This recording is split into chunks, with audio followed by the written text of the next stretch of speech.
Hello, hello, hello. Welcome back to the channel. I'm Captain Quasar, and welcome back to another unofficial H3 waiting room. We've got a few things to talk about today. The main thing we're going to be talking about is Bradley Martyn recently has had on a couple guests. I opened this multiple times that are just like, come on, man. He had on Nick Fuentes, Sam Hyde, and Sneeko. And in between that, just like Jason the Ween, Dave Blunts. You know, it wasn't. It's just. There's nothing that's really. Yeah, Dominic Mysterio. I almost called him Dominic Ray Mysterio. Dominic Mysterio. Steve will do it. The Trend Twins. It's just like you're not getting like meaningful pushback when you're doing like when you're having these people on. I did sit through both the entire Sam Hyde and the Nick Fuentes one. Maybe Sneeko's turned a new leaf and he's now a born again Christian or something. I don't know. Really, I don't think it matters too much because I'm going to show you. We're going to watch through most of.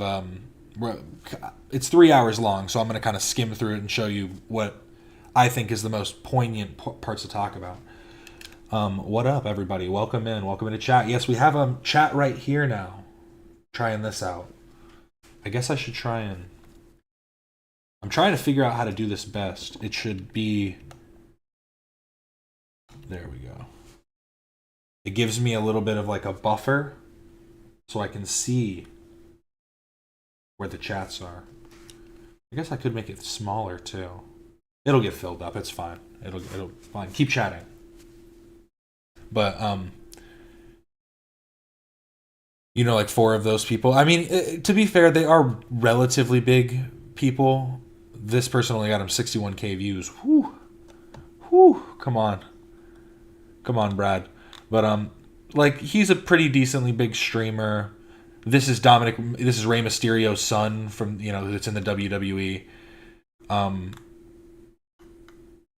Yeah, he gets on some Burt Kreischer, obviously a big comedian, but yeah, I think that it's just he's not having any kind of like meaningful pushback on these sentiments. And I'll say Nick Fuentes did exactly what Hasan talks about, and we'll get into it about like hiding his power level and all that. It's subtle things that if you know his history, you're able to kind of dissect a little bit more with a little bit more nuance that Bradley admits to not having.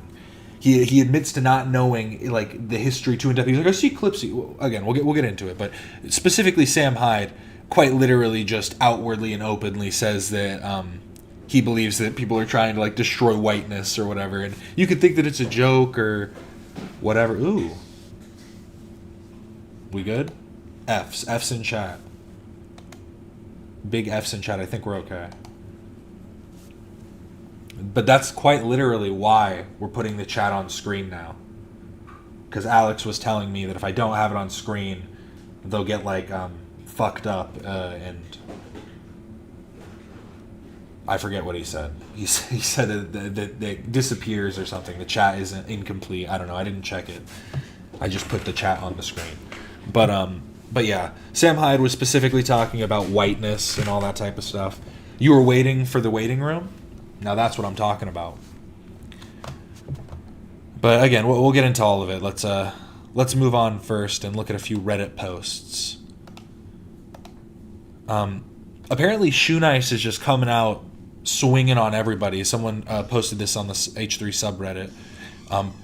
A shout out, puzzling comment. Shuey has escaped and is terrorizing the villagers. I don't know what this is, World Cam, but MAGA celebration. ShoeNice 22 says, wash new scum into the ocean with LA Mayor Bass. Where are my Trump fans? Jerry. Even Nightbots are Trump haters.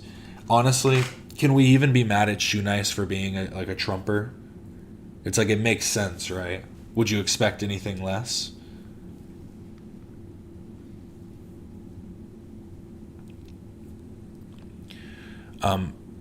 But yeah, he's going crazy in this one, and then he was posting on Ozzy's funeral, like, I don't know, I guess like an upload of the funeral, or I don't even know, is it just like a memorial video? But was watching Ozzy's funeral, and a special someone was spamming the chat. ShoeNice 22, just another dead person, get over it. And then he just kept spamming that, I guess.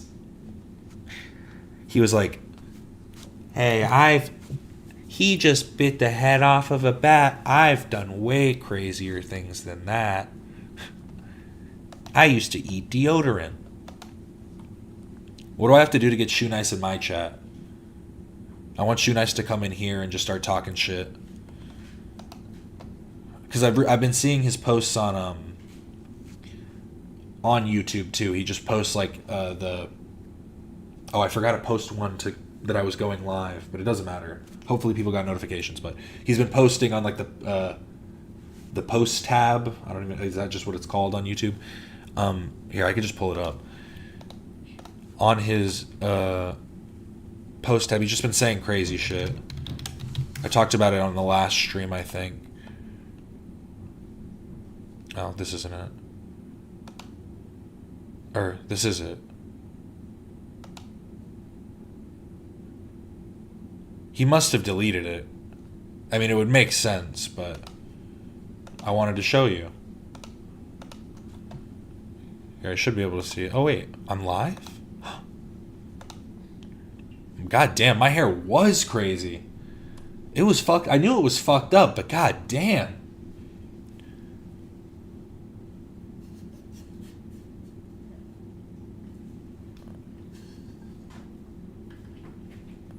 Okay, I'm not going to search for it. Basically, he was ShoeNice was calling somebody out in specific for some reason. And it was very interesting. He's off the hinges again. I think he's hitting the bottle, but that's just a guess.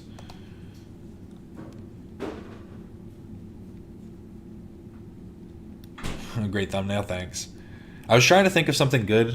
I could add Sam Hyde into it because it's kind of like part of the topic, but I was like, Bradley's going to be the little pit bull for these guys now. But the recent Hasan locker room talk. I've actually been thinking about this clip for some time. It was one of my final reasons to stop watching Hasan.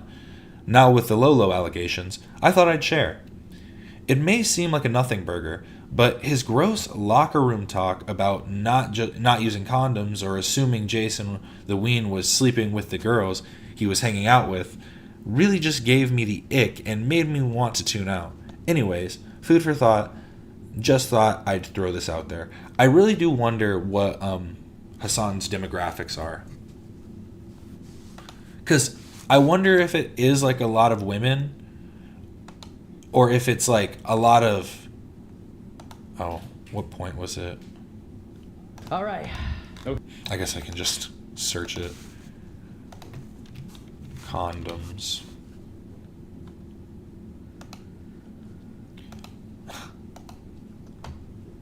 But yeah, let's just watch it. Let's get it in all its glory. My mouth, I can feel it on my lips a little bit. I honestly did not know that. Do you practice safe sex? No, I don't use condoms. That's not good, bro. I mean, I don't either, but Oh, shit. at least get checked up. You get checked up? I don't have sex. I lied. Wait, what? I don't have sex. What about all the girls you're always having? I just think it's funny that Hasan wants to seem so cool. Like, it's subtle, but it's definitely there. No, I don't use condoms. That's not good, bro. I mean, I don't either, but Sorry, I was coughing when it was happening, but it is just so funny for him to be like, "Yo, bro, you don't use condoms?" I mean, I don't either. Like, fucking, that shit's lame.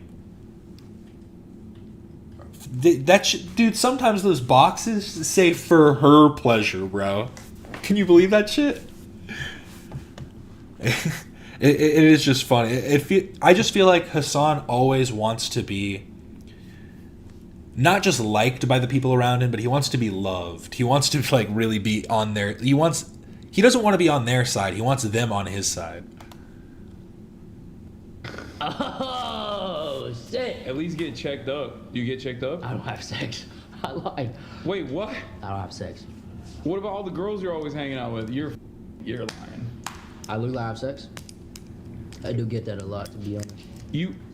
I've seen so many girls. You hang out with so many girls. I'm sorry. I think the answer, I'm just thinking about it. This part's weird too. Just because he hangs out with a lot of girls doesn't mean he's fucking them, Hasan. Is that why you hang out with girls? But also women. Thank you very much. I've been thinking about this. I know it still feels. I know some people find it, I guess, somewhat derogatory. But I've been trying to think, because people say bitch. Like, some guys just say bitch, like, to talk about women, and I'm like, what is the alternative that is like a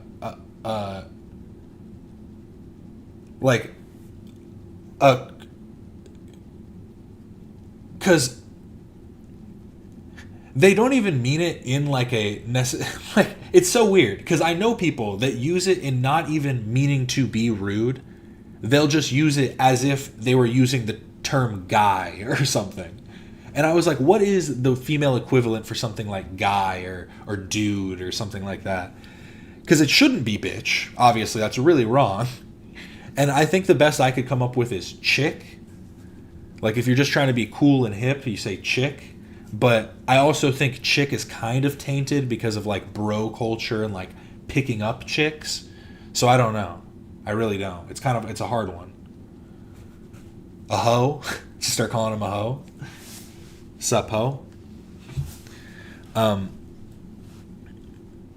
But yeah, I don't know. I've been trying to think of that. I've been trying to think of one recently. What do we say instead of because you don't need to say woman for every person, because not everybody's a woman. They haven't matured fully, but they're not a girl. That's a child. Like this chick. This lady? Yeah, but like, as friends. It's all about the tone. Fair enough.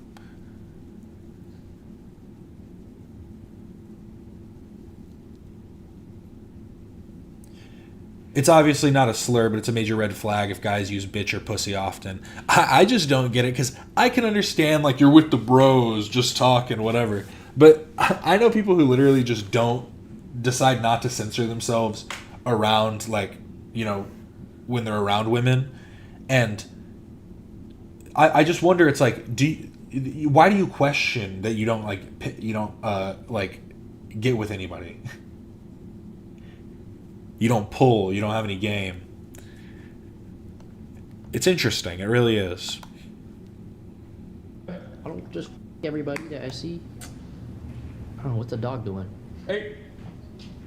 Chewing on cords and I have a question. What's A up? follow-up question to that. All right. You ever like went back to your ex before? Yes, Okay. I did. Terrible mistake. Not a good idea. Oh, why not? Should not, because the relationship ended for a good reason. You know what I mean? Okay. Yeah, it was mainly just that part about Here, we'll listen to just that one line one more time. Everybody that I see. So many girls. You hang out with so many girls. Yeah, but like, Take this. as friends. Yeah. I don't just everybody that I see. I don't know, what's the dog doing? Hey. Chewing on cords and I have a question. What's A up? follow-up What question. the fuck was that noise?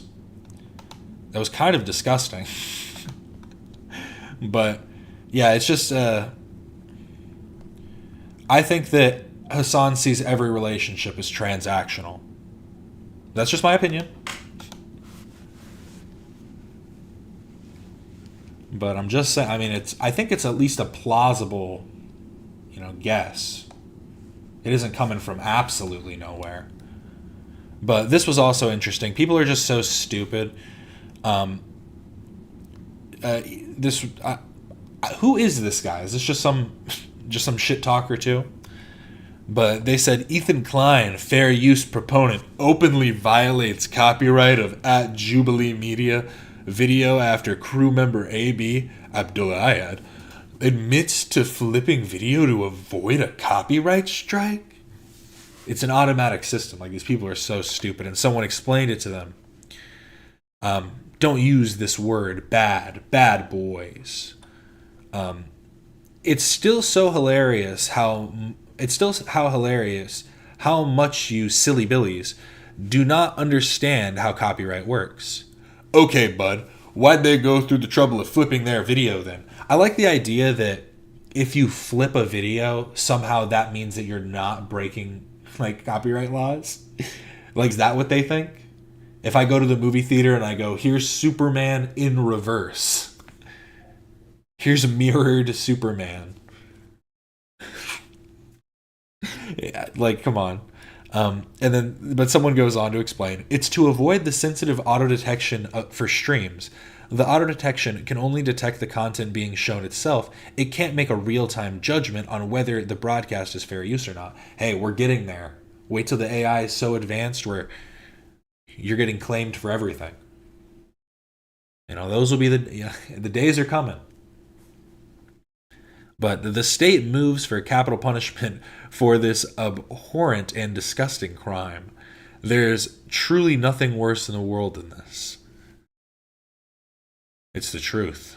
They should be put to death for flipping a video so that they don't get an automatic strike on YouTube.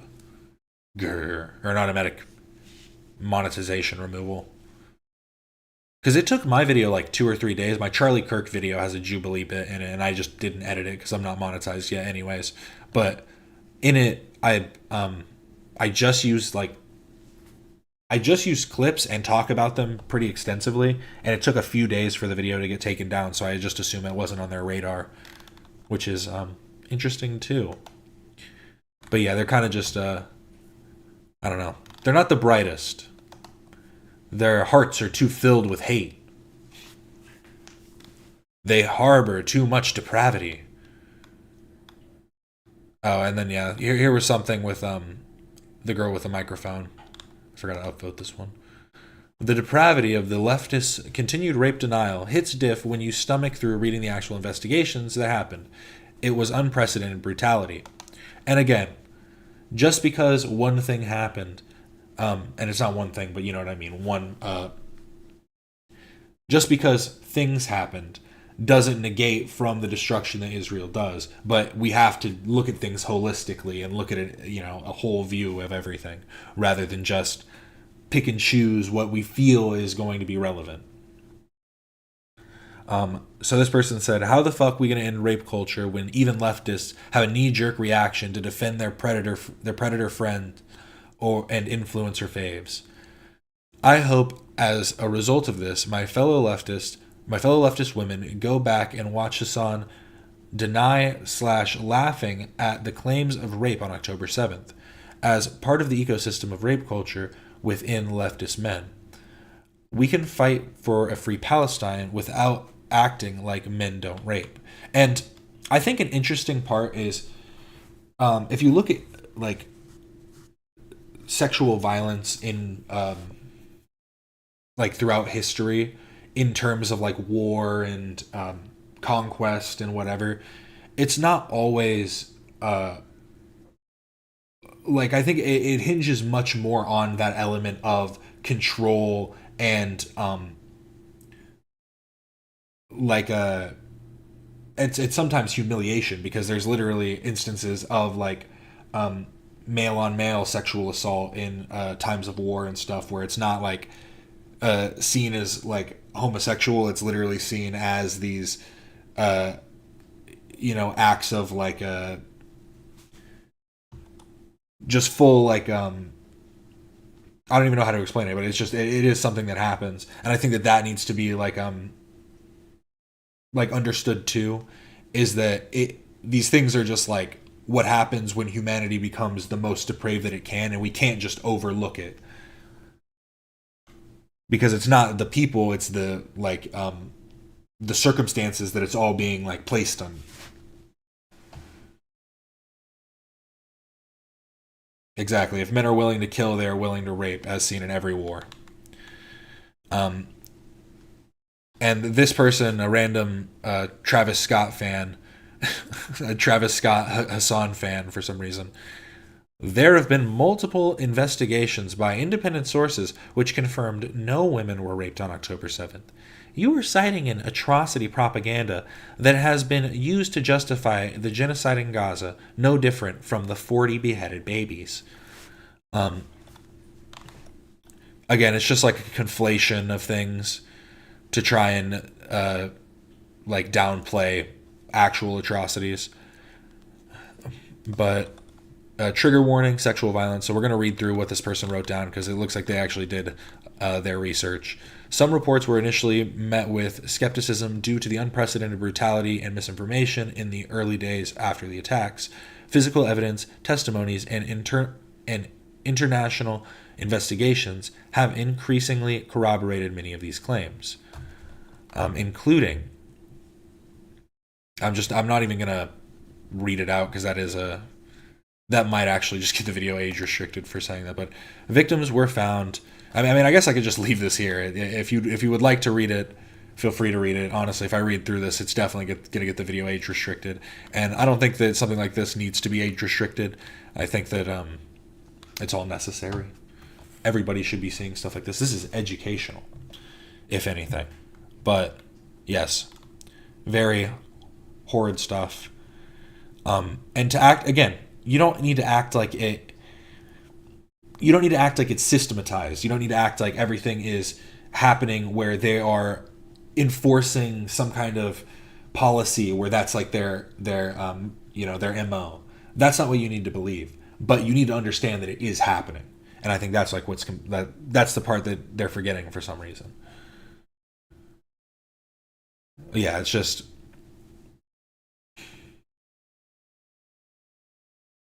like there's no need to just keep like reiterating these people's like terrible, like gruesome ends over and over again. So we can move on. I'm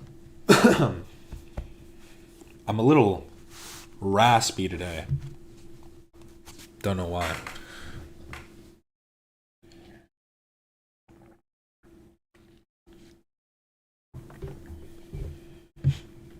No one loves fake news that reflects their own biases more than MAGA and leftists. I was having an argument. I guess I can pull it up real quick. I wasn't going to talk about it because, I don't know, I trying not to talk about my hate comments as much. But this one just started getting... it became too much. It became too much for me. Because it's not even like they're not wanting to argument... They're not wanting to argue in good faith and like come to some kind of agreement. They basically just want you to like go, okay, you're right, I was wrong. How do we move forward now? What do I do next? But on my episode, amazing. It is an episode. On this episode of my stream, we reacted to Bad Empanada's content poop on Ethan. I think this was the second half, so I had watched the other half on a different stream. But this person, for some reason, I guess it's because it didn't get any likes, but this person commented and then commented the same comment like a bunch of times because they were I don't know why these people they comment something super long, they don't see it immediately because they keep like refreshing the page trying to look for it, and then they are like, YouTube's deleting my stuff, so they're trying to like censor me, someone's trying to, so they just like keep fucking reposting. I'm like, bro, we can't do this back and forth. But so they gave 2 timestamps and said, what does this new governance look like? Would it still be an ethno-state based on the Zionist founding principles? And what are you talking about here, bro? This is insanely misinformed. I will say this one is a little bit I spoke too broadly here, and I'm gonna kind of. It is good that I'm talking about this.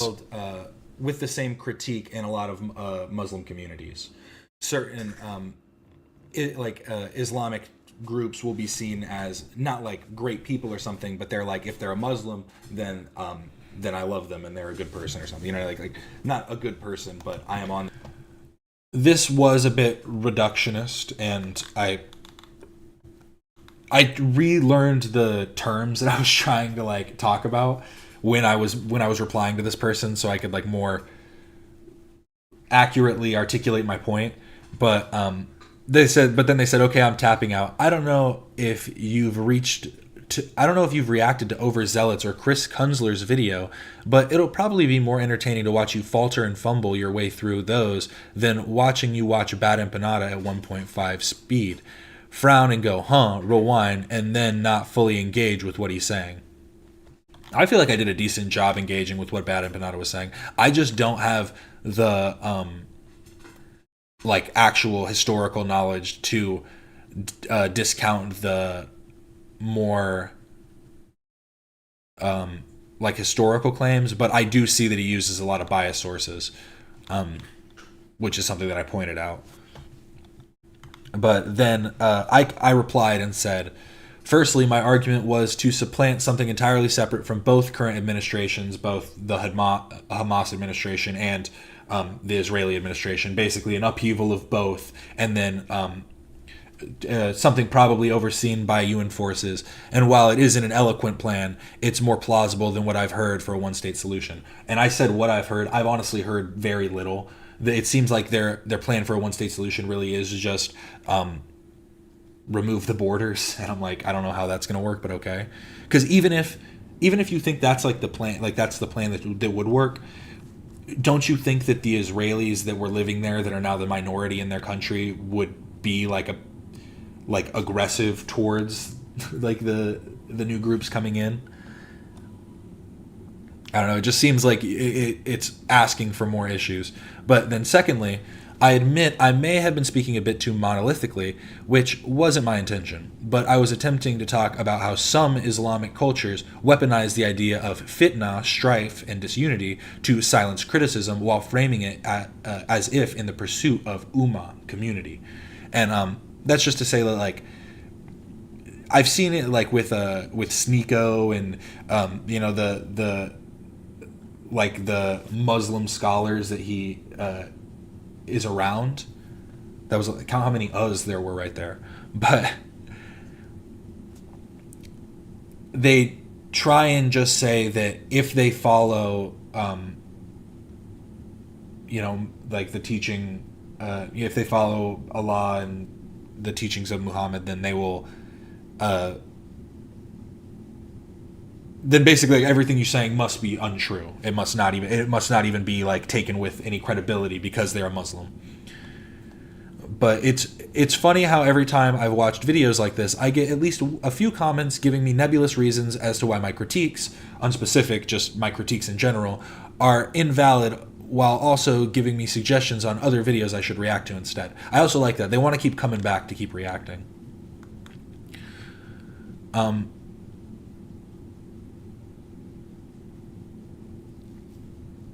Yeah, everything is just so...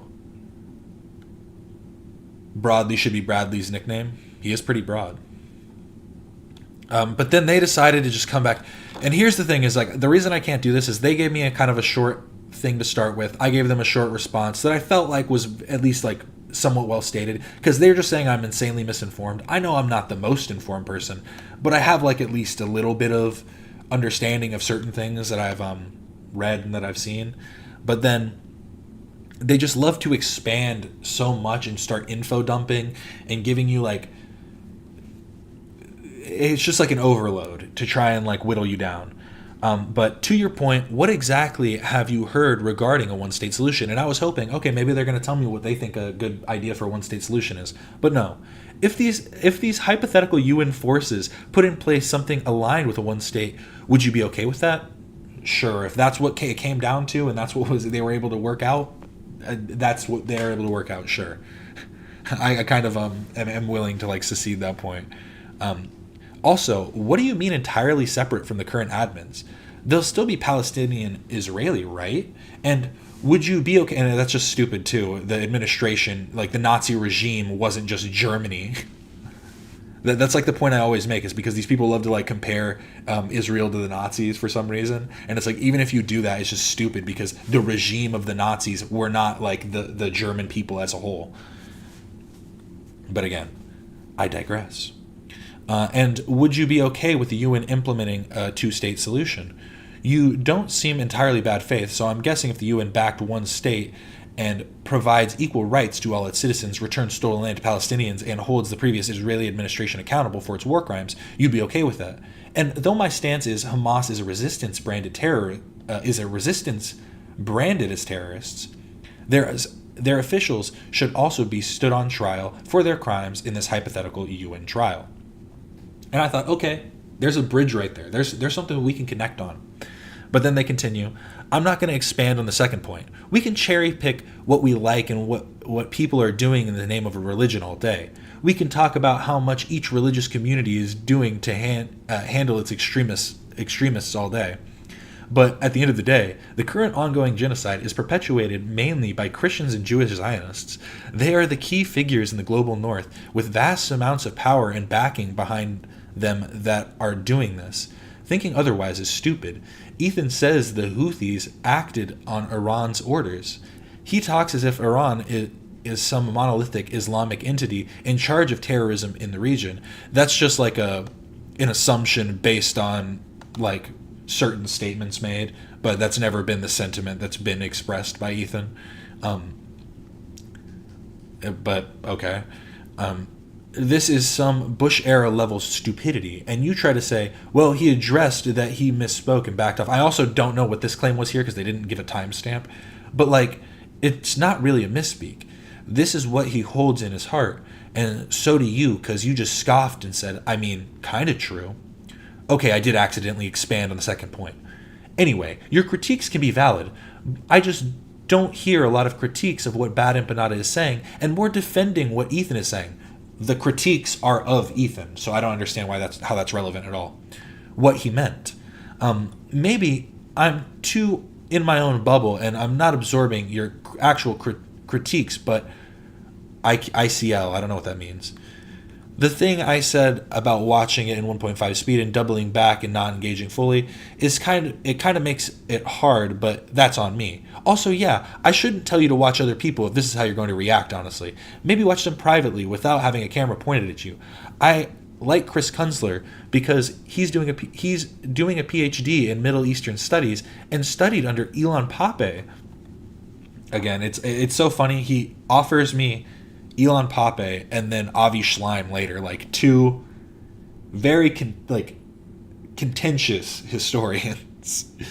Like their claims are not fully grounded in just like historical facts. They use a lot of like their opinion to push narratives and stuff, but okay. He has his pulse on everything going on and isn't really a full-fledged content creator, but worth checking out. But overzealots, his videos were well edited and presented, perfectly digestible. You can lump me in with comments asking you to watch other creators instead, but let's be real, Bad Empanada is extremely provocative, which makes him fun to react to and laugh at despite him making salient points when he needs to.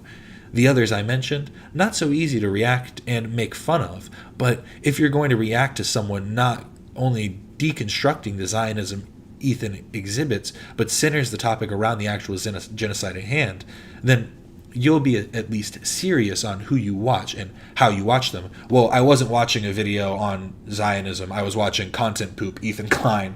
But I think that's kind of an interesting point, but okay. Slop Tube and Weaponized Ignorance is a great video to watch, by the way, on your own time and react and upload. If you have a video to wreck me that's balanced, you can let me know too. And I just kind of went short and just said, I can tell we are not far off from an agreement because I don't necessarily have a stake on the end goal in terms of a one-state or two-state solution, although my leaning is currently two-state due to the complexity that would be caused by immediate fusing of Israel and Palestine, as long as we can reach some kind of peace in the interim. That is why I had half-jokingly pointed to a one-world government, because I do see it as idealistic, but an ideal nonetheless. I also don't care what anyone wants to label a group or event as long as those involved are held accountable. Like, I don't care if you want to call Here, I think I say it in the next line. We shouldn't need to agree on whether either of us labels Hamas or the IDF as terrorist organizations, as long as we can agree that those individuals involved in the heinous actions should be held accountable. That's like the whole thing that we need to agree on. I'll be honest. That's the rest. I'll be honest that the rest of your response just feels a bit hand wavy, because it did. I can think Christian and Jewish extremism is bad. I can think Islamic extremism is bad, and that the direct Israeli actions harming the Palestinian people are bad. It's all bad, and I personally enjoy religious philosophy, even though I may not be the best orator. You can only get better through trying. I admit I explained it better in my comment. Dude, go away. Why are you right here? What's the matter? He's just right here.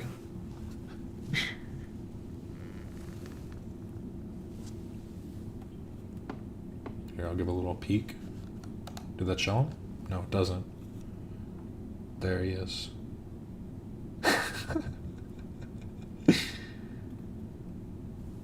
Okay. Come on, buddy.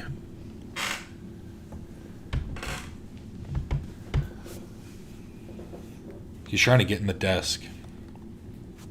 He's going crazy. But, sorry. Sorry, yeah, he had something to say. He doesn't have anything to be upset about. He's got food, he's got his water, we played with him earlier. He got his litter cleaned. Like, bro's just bitching. I admit I explained it better in my comment response than in the stream, but the point still stands regardless of the relevance you find in regards to Israel-Palestine. I think thinking Islamic extremism was the cause for the conditions in Gaza is crazy, but thinking Israel's mere existence is the cause for Islamic extremism as a whole is just as crazy. And I would have to look into those creators because, again, people offer me bad empanada. But then again, this person left this comment 5 times for some reason, or 4 times, and was like, hold on, for some reason it's not showing up. But do you realize how badly the scales are tipped, right? One of these organizations has an actual history of systemic abuse, rape, and unwarranted mass murder of civilians. Systemic. Like, it's not apples to apples. Just need to put it out there. And this is where it completely lost me. Like, I'm not even going to read the rest because... And then they go, also, yes, it is hand-waving. They're basically saying, I'm going to hand-wave your actual arguments. And basically, we were coming to an agreement that, hey, let's hold everybody accountable for war crimes. Anybody that's doing bad stuff, let's hold them accountable. And they want to come back with... I mean, but you do see that, like, the scales are tipped, right? They're just fucking doing it in response. So, like, it's not that bad. Like, is it as bad? No, but you might not think getting stabbed is as bad as getting shot, but I'd say they both suck shit, and I'd rather not get hurt at all. So, again, it's just kind of whatever. I'm not going to read through all that purely because they said that they were hand-waving my point and then replied like 5 times within an hour being like, wait, respond to me, my comment's not showing up. So you got your response in a little video that was probably like almost 10-15 minutes. Good shit. But hey, let's get into it now. Here's that real stuff. Here's that real.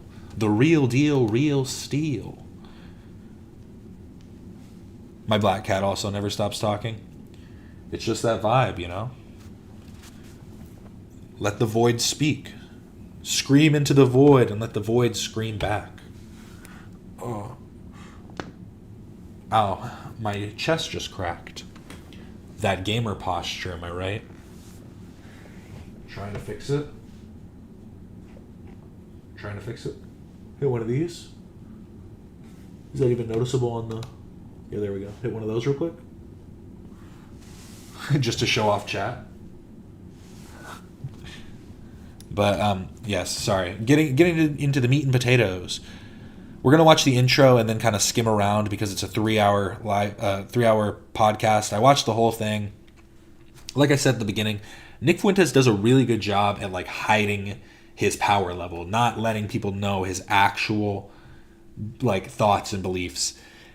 And it's so dumb because It genuinely pissed me off so much. Let's just watch it. You're gonna watch me get mad. All right, guys, before we get into this podcast, make sure you download the PrizePicks app right now. Start off with gambling. Let's go. Is almost back. Probably one of the most exciting times for me to do any picks. So if you guys want to get in on it, download the PrizePicks app right now in the App Store. Put in code Bradley on your first $5 lineup. They'll give you $50 for free. Go to the You know what's funny? I'm gonna do a side-by-side, back-to-back videos because it is kind of the same. App Store right now. Download the PrizePicks app. Put in code Bradley when you sign up. Again, Here's the thing. I don't necessarily approve of gambling. Sports betting isn't that bad, but we got to watch an ad if it's in a person's video. You can't be like just taken away from their revenue they could make. If you want to go gamble, hey, it's your money to waste. $5 first lineup. You get $50 for free. Let's get into this podcast.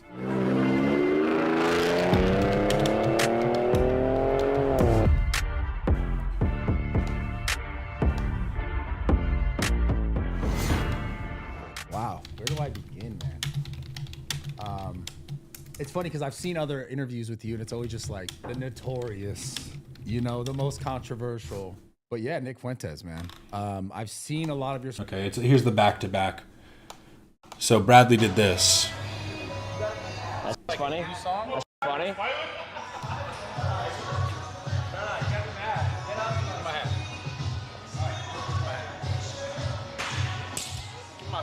Damn, actually. It makes me laugh because he really did smack him like a fucking dad. Let me see. Here's the full version. Nobody can hear the fucking song. The funniest part is Lacey. Lacey's standing off to the side and he looks very nervous. It's on you. This weak ass off. I can hear it.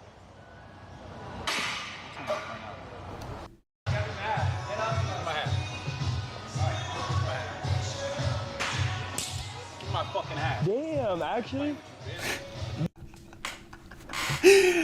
This was always my favorite. There was like edits of like when this happened. There were edits that were just showing Lacey just standing here because he looks like just so awkward after he got slapped. He's like, "Oh shit, my next." Oh shit. Oh, I didn't know that was bad. My bad, Brad. Like actually, no, actually. Put the camera down. Damn. You know what they say, Ron? Fuck around and find out. If we did it. No, yeah. I mean, he can do something if he wants to. The bigger they are, the harder they fall. People forget that. Just because Bradley's big, he has like a little bit of jujitsu skill. If you just fucking get him with one clean uppercut, you can put him out. It's possible.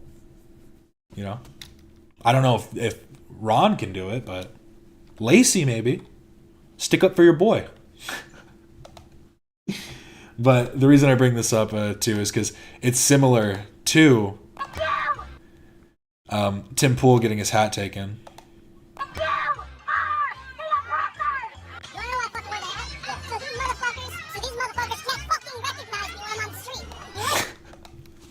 That's what Tim Pool wanted to smack this guy so bad, but he's like, I can't. Go back to Make it. And I'm gonna try and raise. I just need him getting his hat taken off. All right, have a good day. Bro, you come near me ever again, you won't have any teeth. You understand that? I understand. Don't fucking touch me. Do you realize what these people have been doing to me all day? When they come up to me and threaten me. And you want to come up to me and you want to grab my head. I just wanted to take your hat, that's all. Go fuck yourself. Get the fuck back to your mother's house, you piece of shit! He's trying to hide his identity by wearing his classic beanie.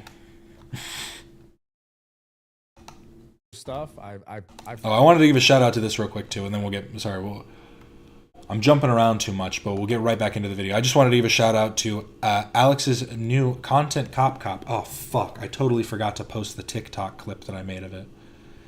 I got a little shout out in here. I'm doing Alex's shorts. Shout out me. But I totally forgot to fucking upload one. I'm gonna get fired. But yeah, go check out Content Cop with Cameron F305. They talk about his use of the hard R. Dun dun dun. Cameron and the hard R? Oh no.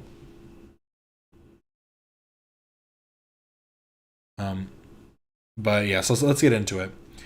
You're gonna watch me get mad at Bradley and Nick Fuentes. back to the important stuff. Sorry. You know, I heard about you through, you know, obviously the internet. Chad baseball cap wearer versus beta beanie user. That's so true. Me when I lift weights, me when hit gym. You go watch this guy's stuff, seen some stuff. Some stuff I'm like going kind of far, understandable in some cases. Some cases I'm like, doesn't need to be said. But regardless, you definitely seem to have a really strong voice in this entire like political space, commentating. I believe you have a very successful show. Thank you. What is it like being, almost seems like enemy number one to the government? It's tough. It's weird because I feel like I do a talk show. Remember, he fucking sat down and had dinner with Donald Trump and Kanye West. They talk about that later. That's kind of the point I'm gonna jump to in just a minute because I find that to be the most interesting. Oh. No way. Did he cut that part out? Oh no. Okay, here it is. I thought he cut it out for a second. It's kind of a short section of the podcast, but yeah. Look at this little face right here. Elbow fits perfectly. No, you shouldn't assault Nick. Nobody should try and assault anybody, but doesn't he just have the face of one though? Someone that would get assaulted. And again, I'm not saying that anyone should. No.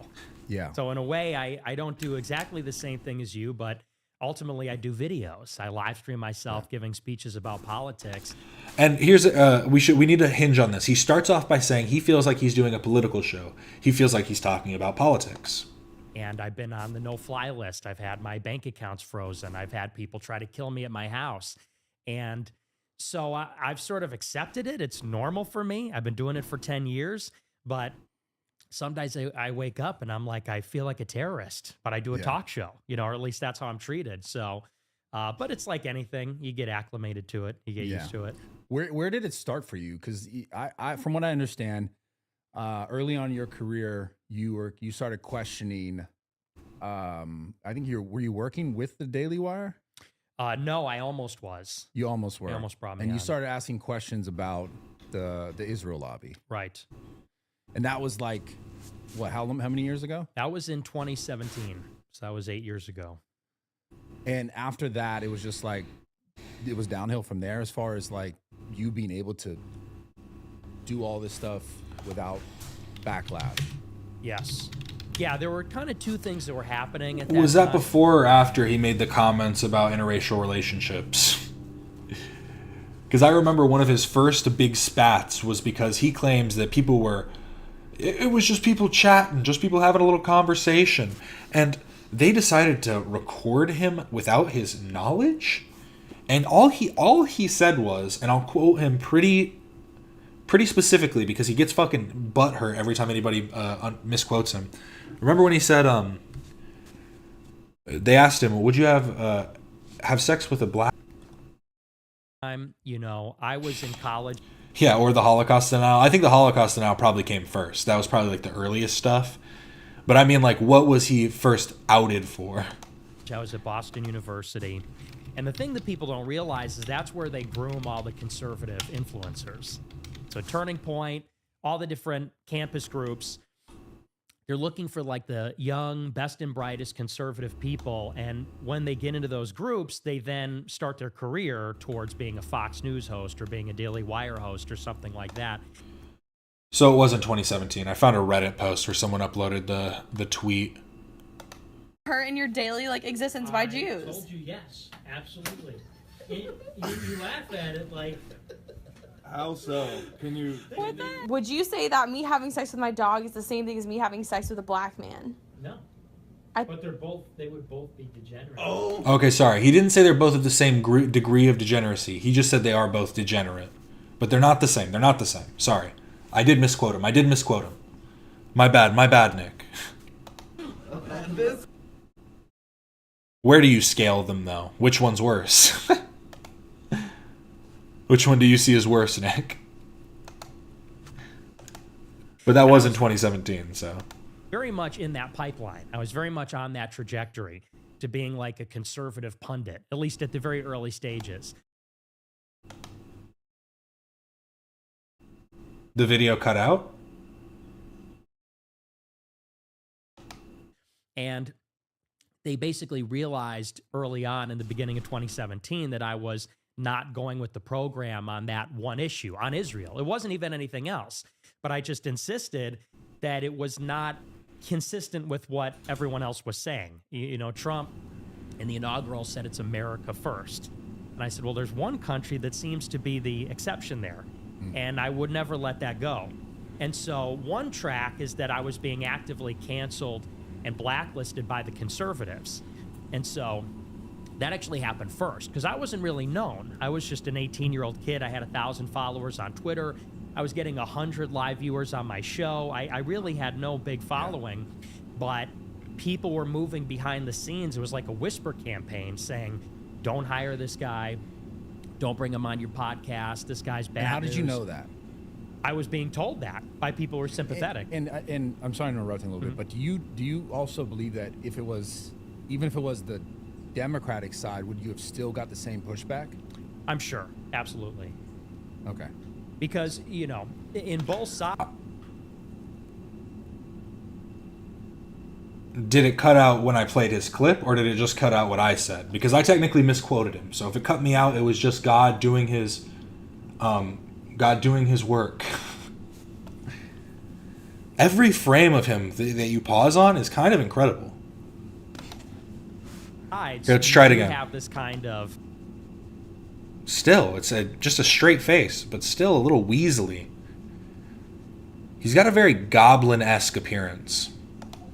Censorship. You do have control that emanates from the center. Yeah. So I think even more so on the left.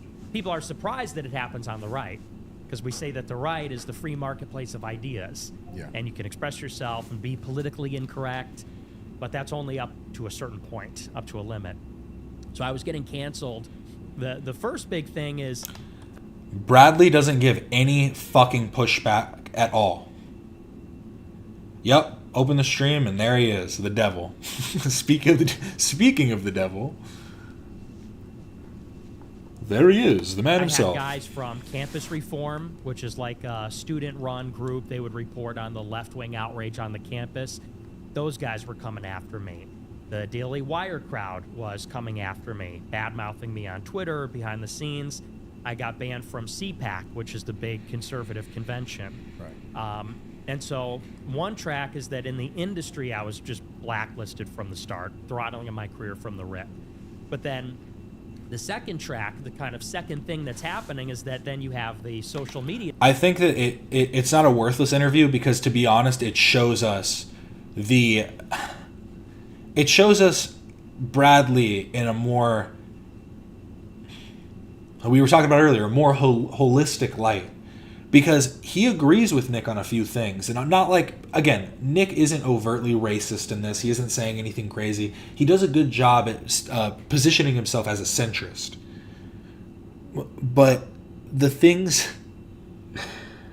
We'll get to it. It's just so... Oh, fucking Bradley. Just stop. Get Dave Blunt's on again. Don't get Nick Fuentes. Don't get Sneeko on. Don't get fucking Sam. Get Dave Blunt's. Just do that. Get fucking... Get Mayhem Miller instead of Mayhem Miller and Sam Hyde. Like, what are these fucking matchups you're doing? Censorship, which Turn is it up. ramping up. Yeah. So after Trump wins the election, My bad, it was turned down. Twitter, Facebook, YouTube, they all I can boost it gradually, a little bit, incrementally too. start cracking down. And between those two things, it was like a pincer. I could get no opportunities, no platforms, no jobs, no interviews, no institutional support from the conservatives. At the same time, I couldn't make my own career because I got banned on PayPal, YouTube, ultimately then Facebook, Instagram, TikTok, and they just kind of cascaded one after the other. And what was that like? They're sending you emails, or like you're just trying to post and it's like your account's gone? Like, what does that look like? It was dreadful because you would wake up literally one day, you try to go on your app, like as you know you do, you go on Twitter, whatever, and then you're done, you're gone. You would wake up, you try to open up your account, and you would be signed off automatically. You try to sign back in, oh, there's an error, you check your email, and here's the evil ADL's article on Nicholas J. Fuentes. 5 things to know. Number 1, Nicholas Fuentes is a white supremacist leader, organizer, and podcaster who seeks to forge a white nationalist alternative to the mainstream GOP. And this is the way you always need to remember it. He doesn't call himself a white supremacist or a white nationalist. He calls himself a Christian nationalist to position himself more appropriately, I guess.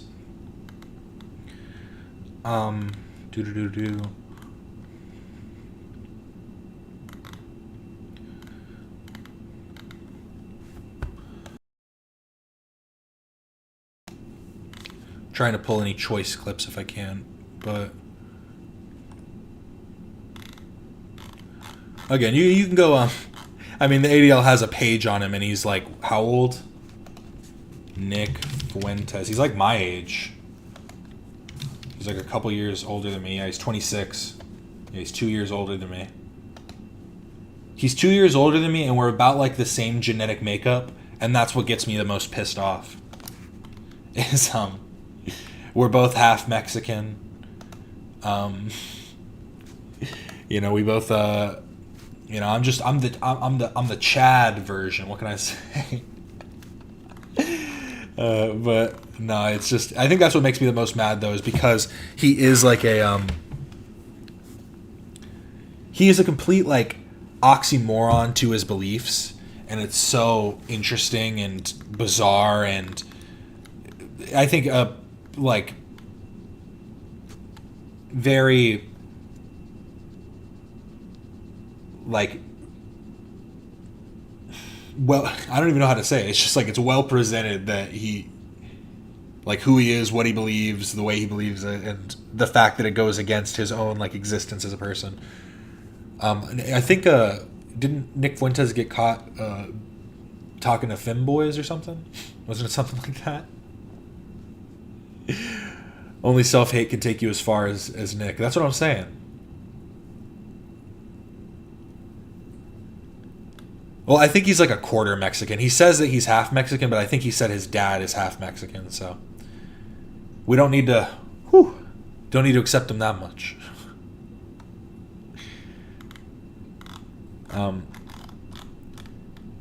But Fuentes believes that he is working to defend leftist cultural changes that are destroying the true America, a white Christian nation. He says stuff later that's so fucking stupid. Oh my god. Let's just get into it. Sorry. If you want to check this out, yeah, the ADL has a whole page on him. It's your body, it's my choice. That was a statement he made. It's now obvious that October 7th was either staged or taken advantage of in order to justify Israel's unfolding regional war to destroy Iran and its proxies. Crazy. But yeah. Let's just get back into it. There's a lot to talk about. And I have hiccups. Your account has been permanently suspended, and most of the time they don't even give you a reason. Yeah. They just say violations of our TOS. And you appeal and you ask them, you know, what did I violate? What's a specific thing? But it's so opaque, they don't tell you anything. And so you're just waiting for that other shoe to drop every day. And it's not even just the social platforms, but banks, airlines, Airbnb, even obscure things. What is banks like? They're just like, hey, you got to get your money out of the account. Your account's closed. Yep. You get a letter in the mail, and they'd say, we've made the decision to close your checking account. They say because of reputational risk. That's the excuse they use. And they'll call you on the phone and say you have 90 days to move all your money out of the account. I like that it's like, that's the excuse they use. You mean that's the reason they gave? Yeah, that's the excuse. It's called a reason. It's called their... You can think it's an illegitimate reason or something that's not valid, but it's just their reasoning. Wow. Okay, so before all this stuff happened, before you even really got into politics, like, how did you find your way there? Why did you find your way there? Well, I was precocious, you know. It's just like, it seems like a fucking comedy bit, because it's like if you did like an interview with Hitler and you just let him like kind of just, so what, you know what really got you into politics? He doesn't present it well at all. We can kind of jump ahead. Or wait, there's one point that I think is coming up. He just talks, oh my God, he talks about so much stuff in this. It's 3 hours long, though. He talks about how America was originally a Christian nation, and how when Bradley does give him the one piece of pushback Bradley fucking gives, is he talks about the Native Americans for like a second, but he says, well, what about all the different cultures that came? And Nick Fuentes just pushes back and goes, no. See, the first pilgrims that came, though, they were one ethnic group. They were one race, one religion, when it's literally the whole point. They might have been one race, but the whole point was they were separating from European culture. They wanted to separate from the crown and the cross. That was like literally the whole point. And for the formation of what became the Americas. And anyway, that was all done on the pissing of the land that was already there, that had gone through like its generations of, rise and fall. There were whole cities of like thousands of people that were built that had already fallen by the time that the pilgrims had come, stuff like that. But it's all like, it's still like, it's just dumb. It's dumb. And he tries to make it seem like, well, the first people that came here were the Americans, the Europeans, the Christians, and we need to retain those values. And Bradley just goes, it's just fucked up what we did to the Native Americans, though. And then he deflects to Israel. It's so crazy. Like 12 years old, I was really into politics, but I was reading what was available in the mainstream. Back when I was 12 or 13, this had to be back in 2012, right around there. There wasn't a lot of online content on social media from conservatives. They were a little late to the party. And so what you had was Breitbart, Prager University. Right. They didn't call it Daily Wire. Back then they called it PJ Media. That was Ben Shapiro's outfit. And so I just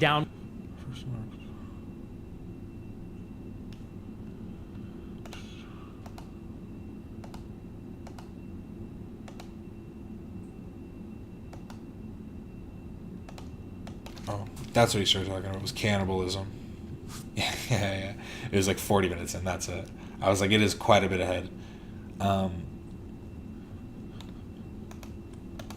Part of the reason why things have gotten better over time, why there are now... Sorry, I can't like just let him sit and just...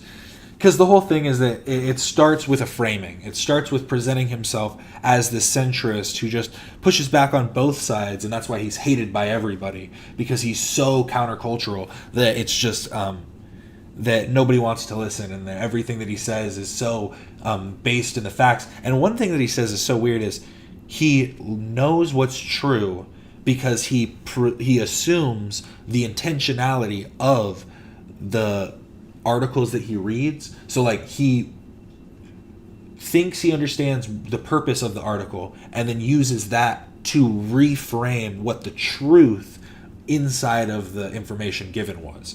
So if you go like, oh, Israel did this thing, but it's being presented by a pro-Israel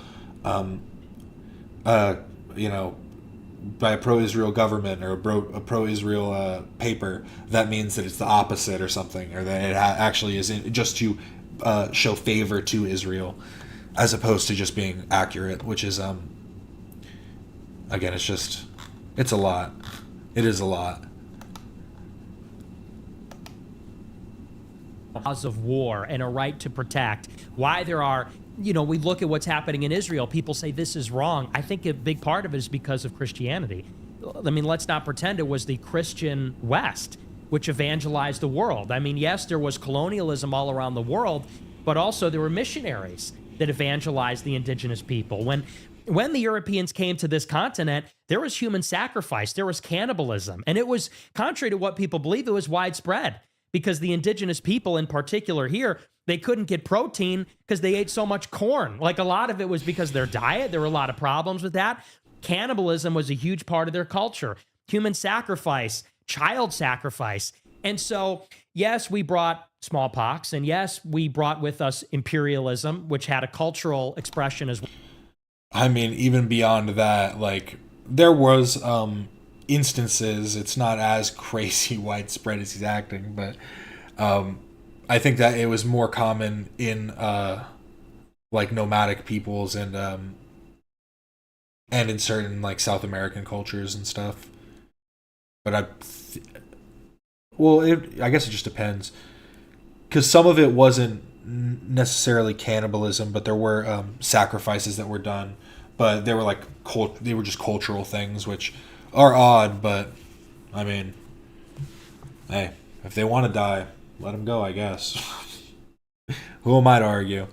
But it's still weird when the reality of them coming in and, regardless of them accidentally killing them with smallpox, they still raped and pillaged and destroyed and flattened and like erased the history of the peoples.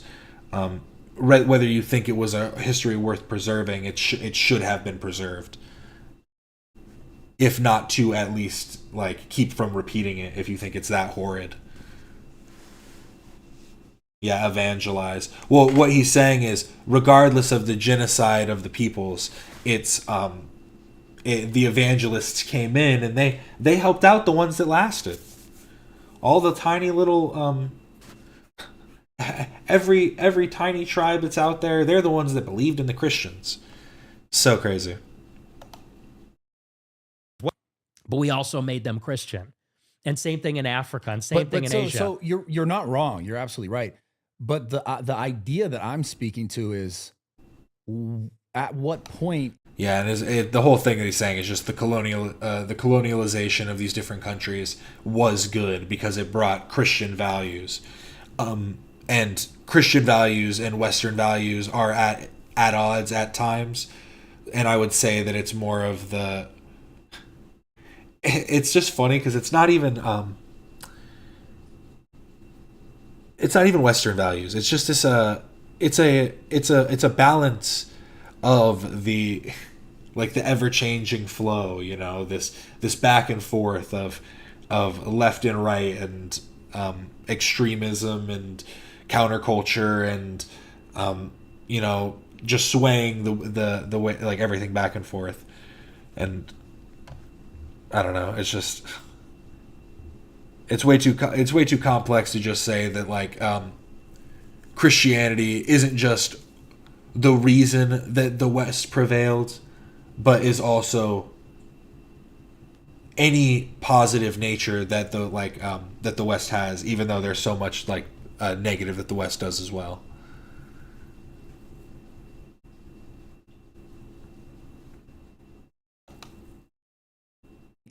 Is it okay for someone to implement or to, you know, force their beliefs onto another person? And at what point is it not okay? When is it okay? When is it not okay? Because you said they come and they evangelize these people, right? What does that mean? It means make them apart, believe what we believe. Right. Like what I'm saying is, how are we determining as humans when that's right and wrong? Like you're sitting in this position and I'm having this conversation right now today, and we're talking about the past and we're talking about what's current. But at the same time, what I'm getting at is that it's still a human thing where how are we discerning that now is okay and then it wasn't, or now it's not okay, but then it was? Because I hear what you're saying. Right. But it's still going in the circle of like, well, we made it better, but we made it better for us. I think we made it better for the whole world. I think do you think the indigenous people, do you think the people who were here before, like, they made it better for me? No, they killed them. I think but there's a survivorship bias there, isn't? I mean, his argument is just, as a Christian, he thinks that it's just objective, that it doesn't matter if they think that it's better or not because it is better. When Bradley's taking the more like humanistic view that some cultures just have things that we might disagree with, But if it's like, ingrained into them, it'd be weird to just try and change it. That's why like they leave the North Sentinelese or whatever they're called, because they know that it's just like it's better to leave people untouched rather than try and implement overreach onto them. In the sense that the people that were killed by cannibalism and human sacrifice, they're not around today to say, Yeah, but I'm sure they would think it's better. But I'm saying the people that we came and killed because they didn't like want to join us because they like their way of life. They like the way that they live. They like the things that they sort of believed in or worshipped or thought were right at that time. Right. Like that was their whole, like right now it's the same thing as if someone came into the US and was like from a different planet and was like, this is now your way of life. If you don't like it, we're going to kill you. And you have to believe this and you have to think this, and this is your new religion. The concept is still the exact same thing. Right. And so like that's the in my brain, I'm like, it's a human thing. I think humans are just innately greedy and fucking evil. Like, I agree. Well, and let's also not pretend that colonialism was inherently motivated by evangelization. I'm not making that case. What I'm saying is that because the Christian West kind of won the last 500 years through colonialism and the technological race and everything else, my point is when we look at something like Gaza and we say that's against the rules of war, who created the rules of war? They were created out of World War I at the pinnacle of all these Christian empires, in my opinion, motivated by Christian principles. It wasn't the communists that made any kind of prohibitions against human rights violations. It wasn't Muslims, it wasn't Jews, it was the Christians. And, to your point about what you're saying is really something like moral relativism. At what point do you say, we're right, you're wrong, it's going to be our way? And I think that first it's a question of how do you know you're right? And I would say conscience is a big one. As Catholics, we believe that God wrote the moral law on our heart. We inherently know right and wrong. When we see... Then how do you contend with people that you like? It's just stupid, because the argument then is that either those people are possessed by demons or those people are just lying to themselves, or liars, or are acting like in opposition to their like true nature of what is right and wrong or whatever. It's a vulnerable person being attacked. There was like a clip the other day. There's like a lot of these videos now, like, interracial violence, like black people beating up white people and vice versa. And one thing that people point out is like brutality. I saw a video of this white kid, and like it was like some black and white kid, like some different races jumping him. It was like a black kid, a white kid, a Mexican kid. They were all probably in their 20s actually, but it was just so funny because for some reason the first kid tries to jump and he just gets fucking dropped immediately. Bro went like, he turned into Ip Man. Has anybody seen that movie? Is that what it is? Ip Man? IP Man? I think it's Ip Man. But he just started whooping ass. He dropped the second kid. He didn't really drop him. The kid just fell on the ground and started holding his face. So I think he just hurt him really bad. He's like, my nose. Let's say somebody gets knocked down. A lot of the times in these videos, you see people that start kicking their head. Someone gets knocked on the ground and the attacker's kicking them in the head, stomping them, even past the point where the person's not a threat. And everyone goes, ooh, that's wrong. They shouldn't do that. So we have conscience, we have revelation, according to the Old Testament. I mean, and it's crazy because to act like the plight of the indigenous people isn't just in the past, but to act like it's not like it's so ingrained into, I don't even know how to, I'm trying to think of this because we have like 300 different like tribes. It's just so like ingrained isn't the right word. Why did I say that? I guess it's ingrained into American culture to be believed to be like one thing that happened. But like not all of them, but a lot of like most of the tribes were at odds. Like, you know what I mean? It wasn't like they were just a monolithic people that were one group. They were literally a bunch of different people that all got wiped out across the board that might have had like similar like a racial background or whatever, because they all came from it's all like they came up from the land bridge across Asia thousands of years ago. But regardless, it's there's a lot of indigenous peoples around the world, and we like to just act as if each country has like one group, and it runs a lot deeper than that. It's ongoing and systemic. People on Pine Ridge have an extremely difficult time owning their homes, and the Gov can raid at any time. That's really interesting, because I know a lot of tribal land is like treated very differently.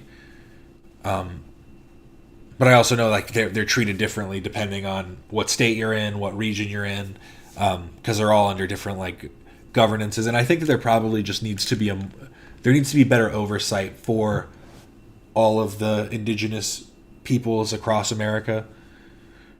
But again, we're just talking about American issues now. It runs deeper than that. It is like a worldwide thing that we like to push the past aside, say, hey, it's fine, move on, grow up, and we need to remember.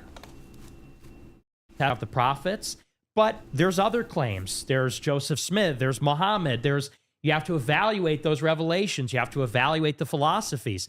That's every person's decision to make. But once you determine what's right, I think you have a moral obligation, actually, to fight for what's right, to fight for justice. Yeah. And to not say, well, let them be evil over there, you know? Yeah. But that goes back to like who's believing, like whose perspective is saying what is right and what is justice. Mm-hmm.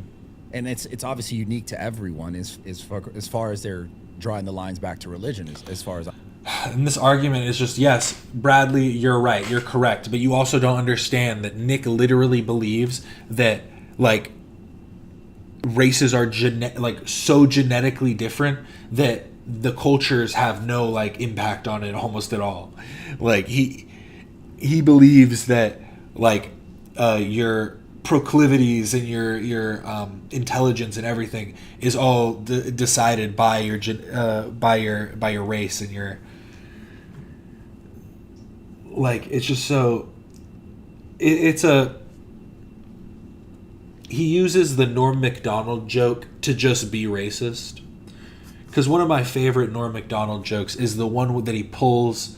Norm Macdonald pulls a joke on his on a radio station, and the radio station, they're talking.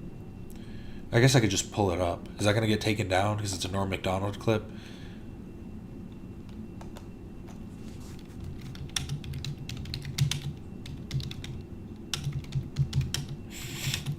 The joke is that black people are generally poorer, and poor people are generally more dangerous.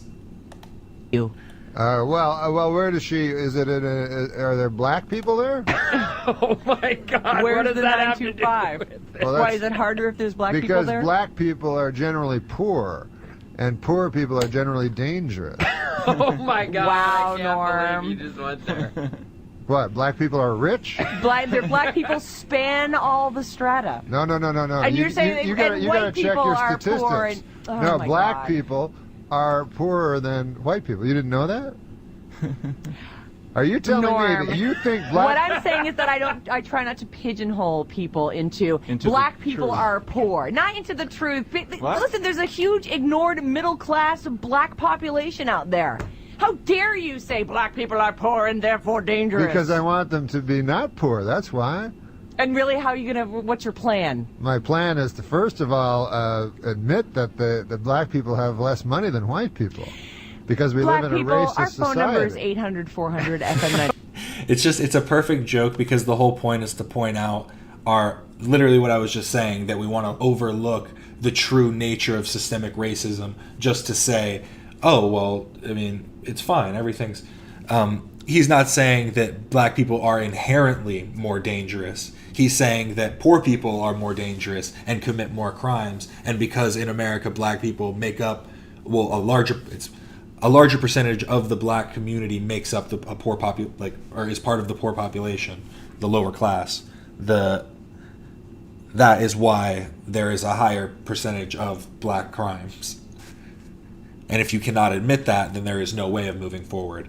But Nick likes just the first part of that black people are more dangerous and more poor. So, again, just a little side point. That's a great bit. If you haven't heard it before, go check it out. Absolutely. So that's where it's like, you know, you could have this conversation about the worst individuals in history and say, did they believe that what they were doing was right at the time when they did it? Right. I would say that I believe everyone thinks they're doing what is right at the time when they're doing it, because that's what we do. We do. I believe people do the best that they can with what they have when they have it. And then, you know, obviously historically you look back and you go, maybe that wasn't the best. But I don't think, like, do you think the Jewish people, or excuse me, not just necessarily Jewish people, Israel and Israeli government is doing what they believe is right? Or do you think they're just a little Freudian slip there, willfully doing what they believe is wrong? Oh yeah, they absolutely are doing what they believe is right. Okay. But that's just a dumb question. Yes, everybody. Again, I don't like making the conflation because I think that people do it too often. But the Nazis are just it's the most evil man in history. You know, Adolf Hitler, bro, was a methed out fucking conspiracy theorist. He didn't think that he was evil. He didn't think like, I'm gonna destroy the world. I'm gonna fucking. He thought that what he was doing was for the betterment of humanity, and that's the problem. It's just such like a weird. Come on. That's why I say you have to evaluate the different systems. Yeah. And say that in their system, what is their system based upon? You're saying this religion. You're saying 100%, yes. And contrary even to what left-wing, because left-wing people say it's Zionism. I would say that Zionism obviously is inextricably connected to the Jewish religion. And what the Jewish religion, it's problematic. And you could even go to Jewish sources. There's a Israeli Jewish historian. See, now we're getting into it. The big JQ. It's all intertwined. It's all. And he does. That's what I'm saying. Is it's all fucking through subtlety. That's why it's good to kind of jump ahead, because this is 50 minutes in. So it took him an hour to get here, just meandering, talking about little stuff, his political journey, his, you know, this and that, and now we're finally into his, you know, a subtle belief of his. Historian named Israel Shehak. He wrote a book. It's called 3,000 Years of History, and he talks about how, for thousands of years, one of their great theologians, for example, Maimonides, they call him the Rambam. He is considered the Thomas Aquinas of Judaism, like the greatest scholar of Jewish law. He said that every Jew should pray for the death of every Christian every day. And this is loaded up in the Talmud. It's loaded up in Kabbalah, which is the mystic tradition, which is this intense hatred and distrust, in particular of Christians, but of all non-Jews in general. And many of the Zionist religious Jews, like the... And the Talmud, it's just so stupid, because he acts as if, he talks about it in this, that he acts as if the Talmud is accepted by all of Judaism, and that it's, first of all, it's not accepted by Israel. It's not like it's part of their legal doctrine or something, but it's not even accepted by all of Judaism. It's like they are like articles and debates and essays written to try and explain the different laws. None of them are necessary. Like, it's almost like all like philosophical expansion onto the 600 commandments or whatever that they have. Actually, they're called. There's a father and a son. Their name was Kook. They said they like that the Christian West is becoming atheist, because the sooner the Christian West becomes atheist, the sooner they will recognize the God of Israel and worship the Jews. It's like, so this is what they believe, and this is what is motivating their government, their ideology, and it's even members of Netanyahu's his own government. I mean, it's just, and this is why I did feel when that person replied to me in the comment, I felt it was necessary to reply because it did feel a bit reductionist, because I'm not saying that all other religions don't have their extremism. Religious extremism is bad, and thinking that your religion needs to like overtake the whole world isn't a good view. But the I think that it was just I guess I don't need to put the but here. It was just I was trying to make the point about specifically Islamic extremism in the moment, and you don't need to just start like doing whataboutisms, because obviously anybody that's saying that Judaism needs to spread across all nations and overtake the religious majority is, yeah, they're a little wild. Anybody that thinks that Christianity needs to retain a religious majority is also like a little kooky, in my opinion. Ministers believe this stuff. The national security minister, the finance minister, members of the Knesset. And how do you verify that? How can you verify that? They say.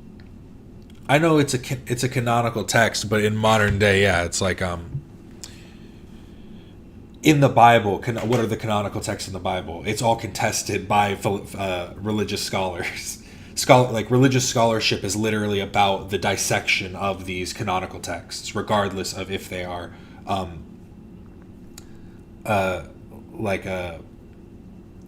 canonical or not. It's and then religious scholarship honestly breaks down non-canonical texts too, but the canon isn't necessarily what is accepted, because there's argument about what should be followed from the Old Testament in terms of the religious doctrine and stuff, and that's why there's the arguments for and against homosexuality, because there's different structures and stuff and phrasing and words used.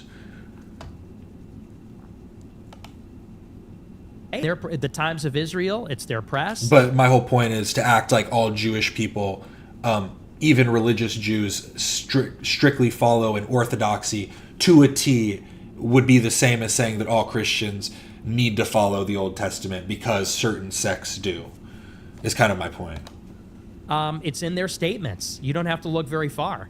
There's, I'll give you an example. So one of their ministers, I think it's either Smotrich or Ben-Gvir, there was a highly publicized incident where Jews were spitting on Christian missionaries, spitting on them who were making a pilgrimage to the Christian holy sites, and it caused a big controversy in Israeli society. This is the Times of Israel. One of the current Israeli ministers said, "You're converting to Judaism? Oh, huh. Did I do it right?" Yeah, I mean, it's like any religion.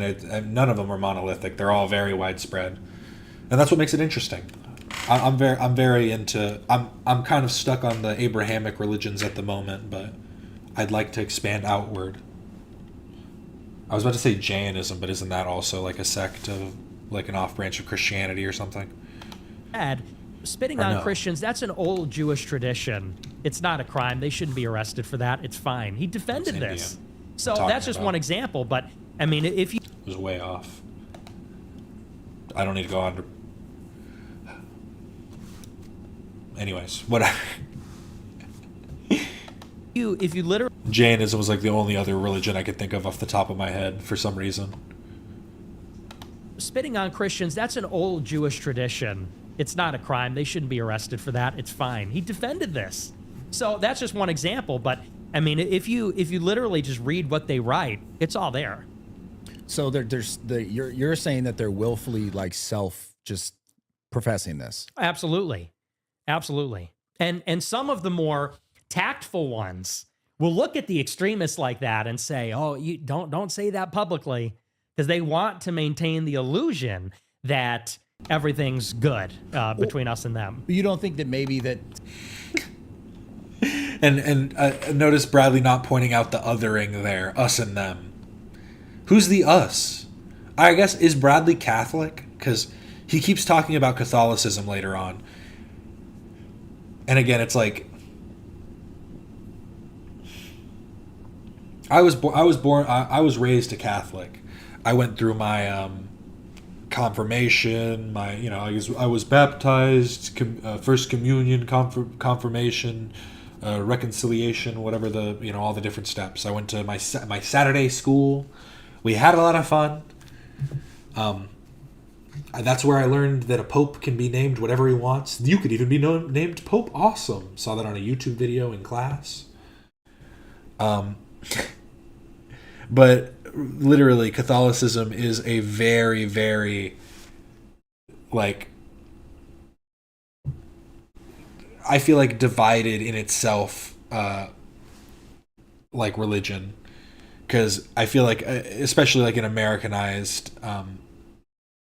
and I mean that in both Northern and South America, are very much different than specific Roman Catholic traditions or whatever. And it all follows. It does follow things closely. I don't know. It is interesting. It's all weird. Religion is just such a weird thing. But espousing specifically Catholicism, I do find to be kind of odd because of I don't know. It's just weird. There's the whole thing. I just find Catholicism to be the most odd of the religious of the Christian sects, purely because it was a religion formed by the people that are the ones that were, that punished, that were the governmental power that punished Jesus. Because the whole thing is it was Jesus the Messiah. None of that matters because there's a historical evidence of different individuals that fit a person of this type dying at this time of crucifixion due to these kinds of things. But the Romans killed Jesus, then also crucified. Who'd they crucify upside down? Is it Peter? Yeah, Peter, the saint of the Catholic Church, Peter. They crucified Peter upside down because he was like, no, not like my Lord. And then they held Peter as their patron saint, and then were like, yes, Jesus Christ our Lord. I'm just saying that I don't necessarily think that you can't argue the legitimacy of any one dogma or doctrine or whatever. But what I can say is that there's definitely intentionality behind what was written and the reasons. Not just the purpose of the writing, but what they were used for at the time period.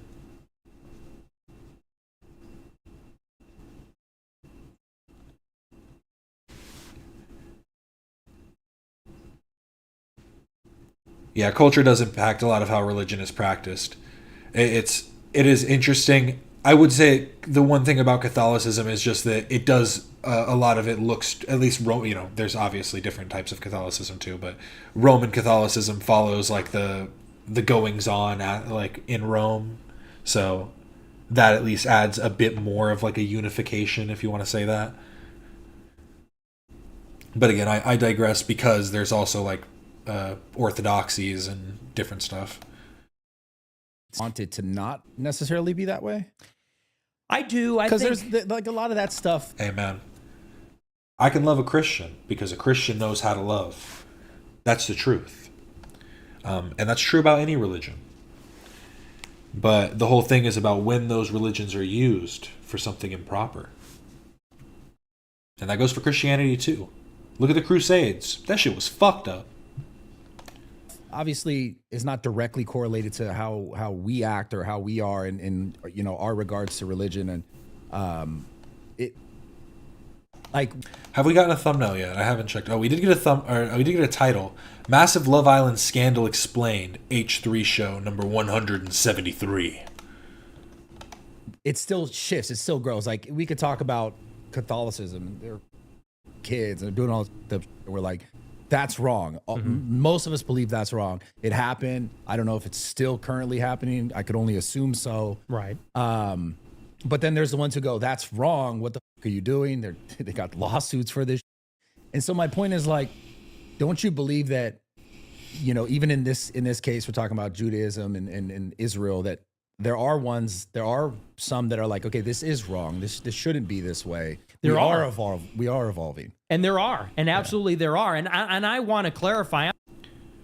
I'm not saying all Christians are good people, all Jews are bad. I would never, that would obviously be ignorant because that's insane. He's just saying that, yeah, that's insane. We're all people. There's some pushback for you.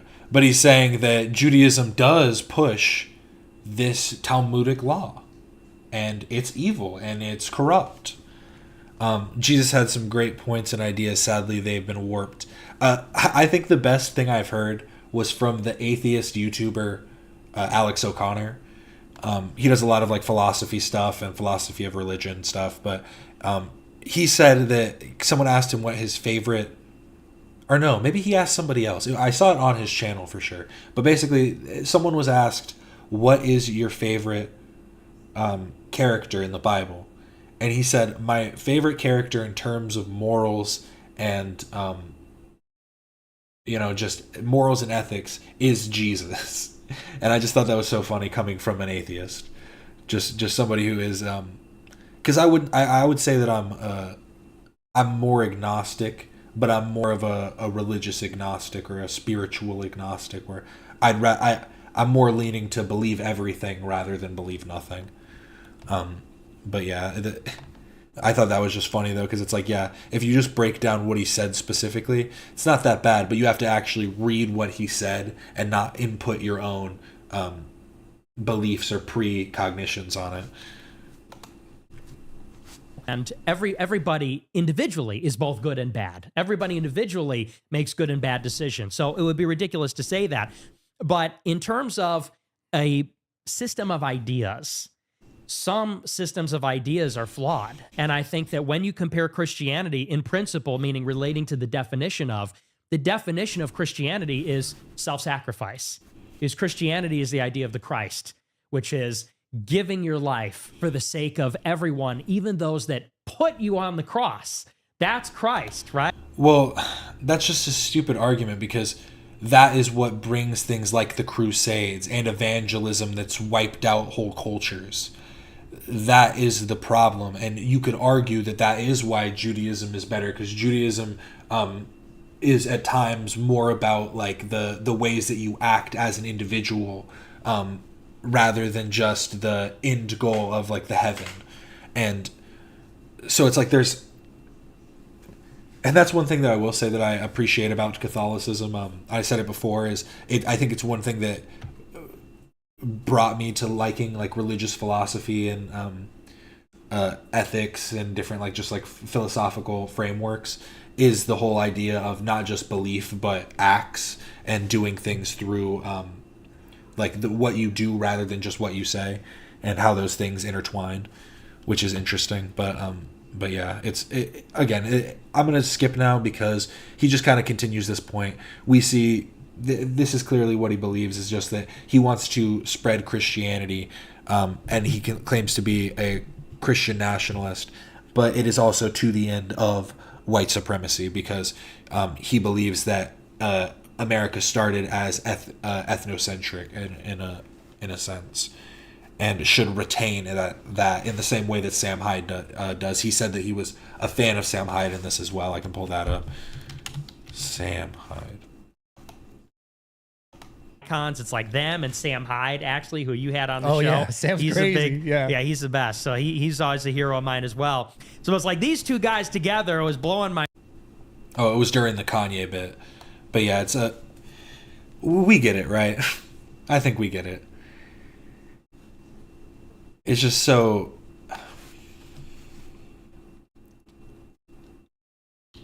Did he say majority?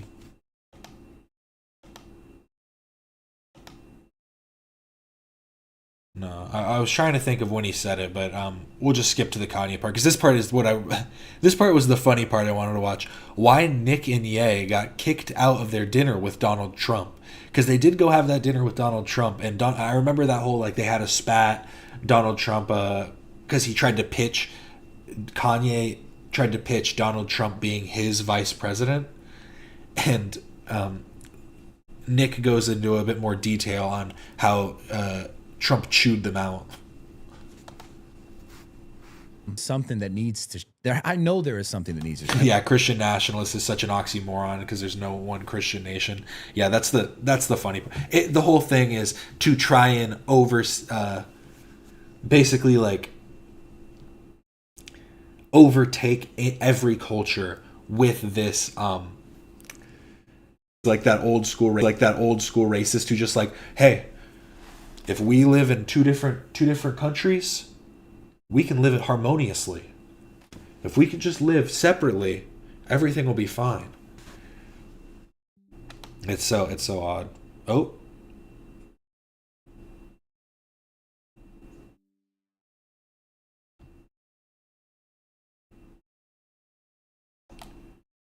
Internet shit in the bed today, sorry. At least it was during while I was talking and I don't have to rewind the video. All I said was, you know, hit him with one of those or whatever. I think you understand what I'm saying. Let's hear what he has to say about Donald Trump. About Donald Trump. Everyone feels the same way. Yeah. I do truly. But the stuff with Ye, like, I think you've spoken about this stuff before, but how did you originally get in contact with Ye? So he tweeted the DEF CON thing. So he went on Tucker Carlson in like October 22, and he was talking about Jared Kushner and Israel and everything. And everybody's ears kind of perked up because they said, oh, it's getting a little political. Then I think about a week later, he tweeted DEF CON 3 on the... Oh, we have an IG post and story? Let's see. I'll pull it up. The Jews, he said, and they invented cancel culture, and he got canceled. And I heard through the grapevine that he was talking to Alex Jones, who's a friend of mine. But Alex Jones, his apparently we're live. Hasn't started yet. Should I put up a... It says 12:30. I guess I should put up the poll real quick. Let's see. Producer's not my biggest fan, but I knew she had his number. And so I got in touch with her through a couple of other people. I got his number, and I went out there with Milo and with John Miller and a couple people. That was back in 22. We came out to LA, and the idea was he wanted to run for president. So we were supposed to put together we were going to wind down his 2020 campaign and figure out if he could run in 2024 for the presidency. And we were there for about a week, and not even. I think we were there for a few days. And he had a pre-planned visit with Trump. That was already on the schedule. And I don't know what the basis for that was, but we got there, I think, on a Thursday, the week before Thanksgiving. And he told us, yeah, I got this meeting with Trump on Tuesday. And by Monday night, he said, I want you to go with me. I want you to go with me to the dinner. And we went, and Ye asked Trump to be his vice president in his presidential run, which is hilarious. Yeah. You were there. I was there. there. That was the first time you met Trump? Yes. What was that interaction like? It was crazy. I mean, you know, because they're both my heroes. I was always a fan of Ye for as long as I've been a fan of Trump. So those are my two, like, icons. It's like them and Sam Hyde, actually, who you had on the show. Oh, yeah. Sam's crazy. Yeah, he's the best. So he's always a hero of mine as well. So it's like these two guys together was blowing my mind. And what's funny about it is that Ye is actually he's a little bit shy, actually. Yeah. I could tell that he was a little, and if you watch him on some of the talk shows and spending enough time with him, you could see that he was a little bit apprehensive. He was a little anxious because he loves Trump and he respects him deeply. So he's a little quiet at first. It was actually very awkward because he wasn't talking a whole lot. And so Trump was trying to start a conversation with him. And what's really funny is Trump, he loves his iPad. He's like a big iPad kid. And he controls the music at Mar-a-Lago from the iPad. That's sick. He loves music. And so I know. He's like the DJ at that Mar-a-Lago. So his way to connect with Ye was he goes, you take the iPad, you know, why don't you pick one of your songs? That was how he was going to connect. I love Graduation. It's my favorite. Ooh, 808s and heartbreaks. And so Ye said, okay. So he spent about 10 minutes finding a song. And for the Kanye fans, he put on Say You Will from 808s and Heartbreaks. It's sort of an unexpected song. But Then Trump starts talking about the opportunity zones for black people. He's trying to connect with them as like a black voter. I'm like, we're way past that. I'm like, dude, yay, we're watching Triumph of the Will. This guy's like a full-fledged anti-Semite. You're trying to connect with him like he's a black voter, telling him about opportunity zones and the platinum. No need to correct yourself. 20-minute gang for the pessimistas. Plan. I said, we're a little past that. But so he's trying to make conversation. It's not working. He starts talking to me a little bit. We're rapping with each other because I know everything about Trump. And then it was a pretty normal dinner. It was Thanksgiving dinner. We had turkey and stuffing and mashed potatoes. And so it's a very strange situation. But then... Just the idea, Donald Trump, Kanye West, Nick Fuentes, and what's his name? I always forget the dude's name. Milo Yiannopoulos. Just them sitting around each at like they're at just like a square table, the four of them, with like a turkey in the middle, mashed potatoes on their plate, eating some green beans. You know, good stuff. Did they ask them beforehand if they had any dietary issues? Do you know what my allergies are? You could have completely killed me here. This was the story of the dinner. Before we arrived at Mar-a-Lago, this girl who was with us, Karen Giorno. The dinner from hell. That is quite literally the blunt rotation from hell. Imagine sharing a blunt with Nick Fuentes, Donald Trump, Kanye, and Milo Yiannopoulos. I'd face the whole thing, one hit.